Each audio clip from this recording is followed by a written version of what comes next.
We're from the Sliders Youth Troupe, which is based in Freo. The state government really helps us by funding our trips to Melbourne, where we get to work with great people like Natano, who helped create our show here. For this particular thing, we got funded by the Department of Local Government, Sports and Creative Industries. We went to Melbourne and we worked with Natano on kind of creating the shell of our show.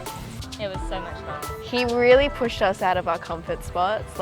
He pinpointed everybody's go-to kind of type, and he's like, you can be so much more. Throughout the development, he'd be like, oh, what do you guys think would be a nice transition here, or does anyone have any ideas?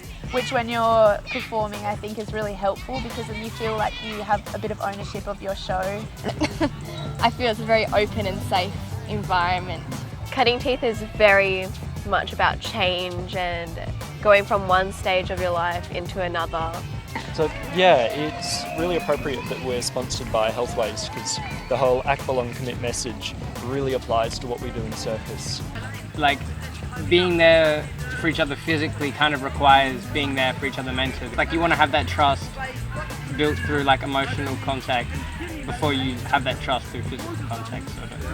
So that really ties in with the circus school, because the belong aspect is all about bringing people in the community together, which you really get in Freo, which is nice, and especially with circus. A big shout out to the City of Fremantle, because they gifted us the area where our tent is, the park where our tent is placed. Lottery West provides all our equipment. It completely wouldn't be possible without them. It's beautiful to belong to such an inclusive community as well. It feels more like a family than a community.